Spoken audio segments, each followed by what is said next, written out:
Hello and welcome to Energy Voice Out Loud. I'm Ryan, one of our reporters, and we're here at the Energy Exports Conference at Aberdeen's Press and Journal Live. Today I'm joined by Global Underwater Hub's Steve Fernie. Hi there. How you doing, Steve? I'm good, thank you. And you? I'm good, thanks. I'm good. Yeah, the conference is filling up. It's looking busy. There's a buzz in the room. What are you hoping to sort of get out of today? What's your goals? I think when you look at exports, you look at the opportunities. We know that we've got a world-class supply chain in the UK, and the opportunities to kind of expand that and move that expertise around the world is huge. So I think anything that through these opportunities and events that we hold as well ourselves, to give a little bit of detail into where these opportunities can be. And I suppose what are the opportunities for our domestic supply chain to export globally? Yeah, well, we obviously from our name, I think from the underwater side of things, we obviously see huge opportunities there. I think everything in terms of subsea innovation and engineering, we've got decades of experience that we've kind of exported around the world already. And there's a huge opportunity to be able to kind of do that again and set that best practice, set that benchmark that a lot of countries and a lot of operators around the world are kind of looking for us. I think one of the things we talk about is kind of water depth. So if you look at the UK and the North Sea, water depth is kind of 1,000 metres and it's a harsh environment, but we've got companies that are perfectly capable of operating in kind of 3,000 metres water depth, a bit more benign environments as well. So I think that talks a lot about how companies are able to kind of adapt their services and their products to work in various environments. And I think going forward with different types of energy, that kind of talks about how energy companies and supply chain companies can adapt to work in different energy sectors as well. And that's obviously great opportunities to export that as well. So obviously our domestic supply chain has an opportunity to bring to the rest of the world, but where would the opportunities be for our supply chain to go?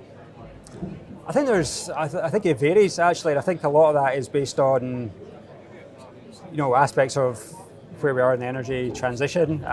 Certain regions are more focused on energy security and conventional. So looking at the Middle East has got huge opportunities coming up in terms of looking to expand their offshore resources. South America as well, a lot of work in Brazil and offshore Guyana as well. And then when you begin to look more into the transition and the renewable energy, of course, obviously our own shores, we've got a huge amount of opportunity coming up. Obviously in the USA, of course, as well, there was the Inflation Reduction Act, obviously is looking to do its job in stimulating clean energy, but there's elements of oil and gas there as well. So I think across the board, whether it's in conventional energy or moving into cleaner, greener, transitional energy, there's opportunities really around the world if companies want to look for them. And so the opportunities there, and the supply chain firms and the companies in the UK can provide the opportunity. But what's Global Underwater Hub doing to help its members find those opportunities and grasp them? Yeah, so we're doing a few things. We're obviously having quite a few programs that we run. We have specific events where we're looking to kind of provide that information to our members and other companies about where those opportunities are. We focus, and certainly myself, focus on the market intelligence side. What we find is there's a lot of what's the size of the market in terms of dollar values and aspirations and output targets. And a lot of our members are saying, well, that's fine, but I'd prefer to know about the granular detail. Tell me about the number of things that are going in the seabed. Tell me how many trees are there, how many pipelines are there, because that allows me to get a better grasp of the products or services that my company provides, how many of those is the market for us. So one of the things that we provide, one of our membership benefits really is access to market intelligence. It's something that we've invested quite a lot into. We're about to launch a new market intelligence portal in the coming months that's going to allow that kind of visualization, if you like, of here's what we think the size of the market looks like for them. So we do a lot from the demand side in terms of what does that sort of opportunity look like. We're also beginning to do quite a lot from the supply chain side as well, in terms of assessing the supply chain and say, well, what are the sort of areas that you work in at the moment, and actually do you realise how transferable your product or service actually is to other sectors, whether it's energy or whether it's something beyond, but is also in the underwater space as well.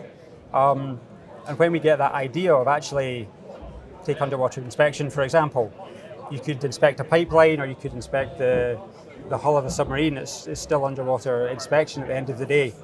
It's really helping companies to understand how transferable their products and services are, potentially more than they realise. Perfect. Well, thank you very much for your time here, Steve. Pleasure. While we've got you here at the Energy Voice stand at Energy Exports, while we've got you here at the stand at Energy Exports Conference, is there anything else you'd like to tell our readership and listeners? I think this is an exciting time. I think there's a lot of opportunity, a lot of demand in various sectors that all seems to be coming at the same time. And I think where ourselves and others are looking to do is really help to provide a little bit of insight into what that can actually look like, because there's some decisions that our companies are going to have to make in terms of investment or reskilling or upskilling. So anything that helps them to kind of make those decisions and back that up is certainly what we're keen to try and provide for them. Perfect. Well, thank you very much. Pleasure. Thanks very much. Thank you very much for listening. If you'd like to stay up to date with everything that's happening at the Energy Exports Conference here in Aberdeen, or if you'd like to stay part of the global energy conversation, stay tuned to Energy Voice.